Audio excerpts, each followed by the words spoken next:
Hi folks, Hebrew for All, Lesson 21. And it's a big class today.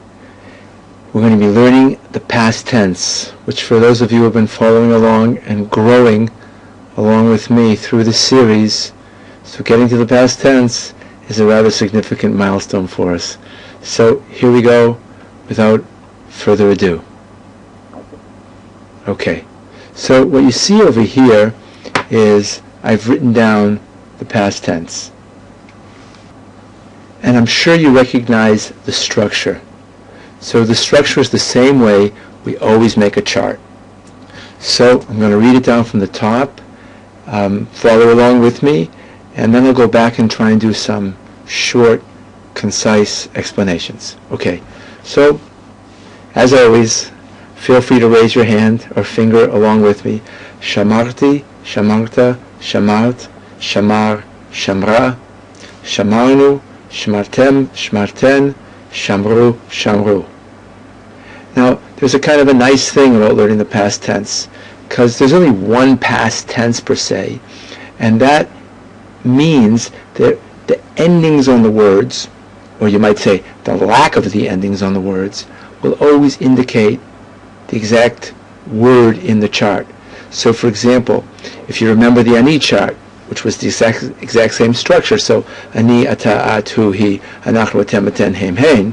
So ani, now listen for the rhyme, ani shamarti, ata shamarta, at shamart, hu shamar, hi shamra. I used to call it the hi sign. I now call it the he sign, a play on the words referring to he, she, and it's splitting right down the middle. Shamarnu, anachnu, shamarnu, atem, shmarten, aten, shmarten, hem and hein, shamru, shamru. And one more time, you can listen, you can pause, you can read it along with me. Here we go, folks. Shamarti, shamarta, shamart, shamar, shamra, shamarnu, shmartem, shmarten, shamru, shamru. So, what's the explanation that I want to add to help you understand this and function with it effectively? The explanation is that the past tense is fundamentally a stub, a little short piece of something, plus an ending.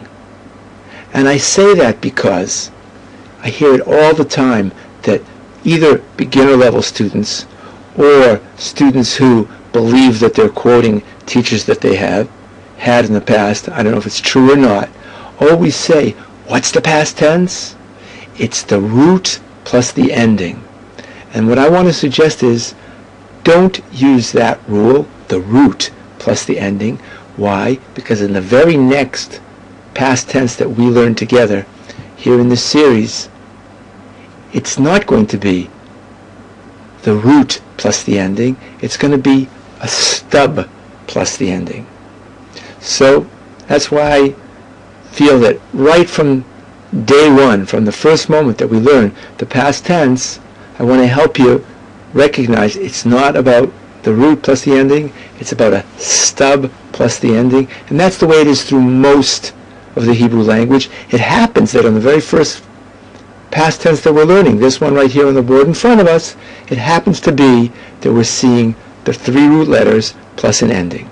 So this is how it works, folks. If you wanted to say in Hebrew, I guarded you. So now you can do it. So I would suggest you pause if you need the thinking time. And if you don't need the thinking time, then come right along with me. And I guarded, past tense, ani shamarti otcha. Obviously provided that I'm guarding a male. If I was guarding a female, it would be otach, as is known to you at this point. Ani shamarti otach. Or, she guarded me.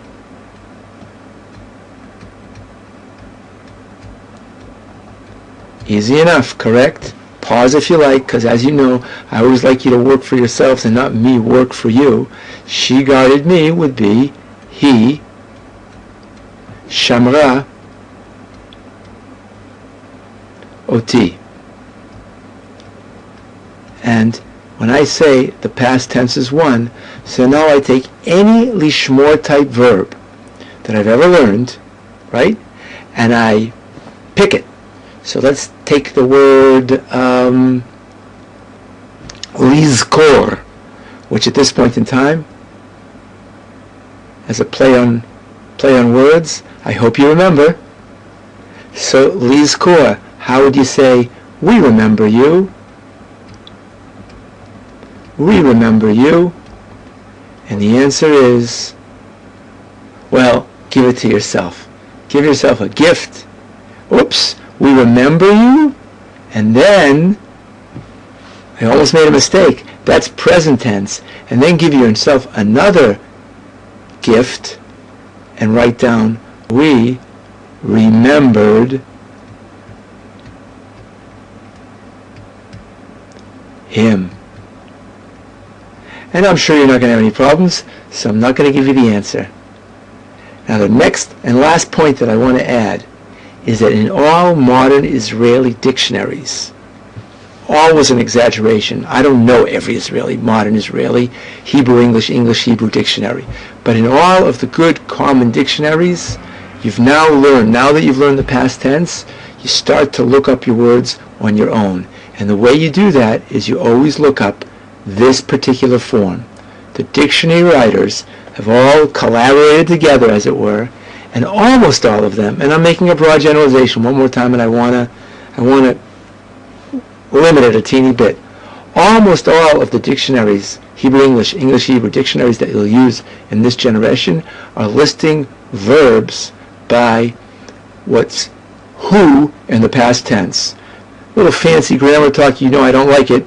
Third person, past tense, masculine and singular. Who in the past tense. So now you'll look up shamar and you'll be on your merry way. This was lesson 21. It was about the past tense, and I hope you enjoyed it as much as I did. Shalom, shalom.